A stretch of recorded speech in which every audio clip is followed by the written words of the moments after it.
একদিকে পুরো পরিষেবা নিয়ে সন্তুষ্ট নন মুখ্যমন্ত্রী মমতা বন্দ্যোপাধ্যায়। এরই মধ্যে ইংরেজবাজার শহরের ফুলবাড়ি মোড় এলাকায় এক বেসরকারি চিকিৎসা কেন্দ্রের বর্জ্য হাই ড্রেনে ফেলার অভিযোগ করল ইংরেজবাজার পুরসভা এলাকায়। ওই বেসরকারি চিকিৎসা কেন্দ্রের কর্তৃপক্ষের বিরুদ্ধে ক্ষোভ উগরে দিয়েছেন স্থানীয় কাউন্সিলর শম্পা সাহা বসাক। উল্লেখ্য, ইংরেজবাজার পৌরসভার 14 নম্বর ওয়ার্ডের ফুলবাড়ি মোড় এলাকায় একটি বেসরকারি চিকিৎসা কেন্দ্র রয়েছে। স্থানীয় বাসিন্দাদের অভিযোগ, দীর্ঘদিন ধরে ওই চিকিৎসা কেন্দ্রের বর্জ্য হাই ড্রেনে ফেলা হচ্ছে। বারবার নিষেধ করা সত্ত্বেও চিকিৎসা কেন্দ্রের কর্তৃপক্ষ কোনো ভ্রুক্ষেপ করেনি। বাধ্য হয়ে স্থানীয় কাউন্সিলর শম্পা সাহা বসাক জেলা মুখ্য স্বাস্থ্য আধিকারিক ও ইংরেজবাজার পুরসভায় অভিযোগ দায়ের করতে চলেছেন।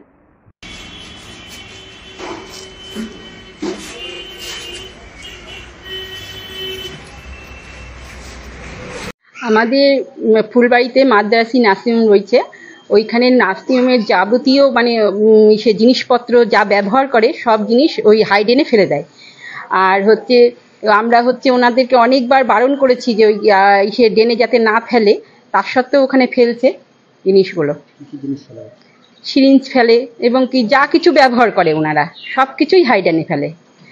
সতর্ক করা হয়েছিল? হ্যাঁ, অনেকবার বলা হয়েছে ওদেরকে। এই বিষয়ে কি আপনারা কোনো অভিযোগ জানাবেন? হ্যাঁ, জানিয়েছি। কোথায় জানিয়েছেন? আমরা পৌরসভাতেও জানিয়েছি, পৌরসভাতে চিঠিও দিয়েছি। তারপর সিওএইচ অফিসেও জানিয়েছি, আর ডিএম অফিসেও চিঠি দিব। এই যে নোংরাগুলো ড্রেনের মধ্যে ফেলা হচ্ছে, এটাতে কি কি সমস্যা হচ্ছে? লেবাররা যখন পরিষ্কার করতে যাচ্ছে, লেবারদের অনেক ক্ষতি হচ্ছে। লেবারদের হয়তো পায়ে ফুটে যাচ্ছে সিরিঞ্জগুলো। মালদহ থেকে দেবাশিস পাল ও দেবসিনা রিপোর্ট, আনন্দবার্তা।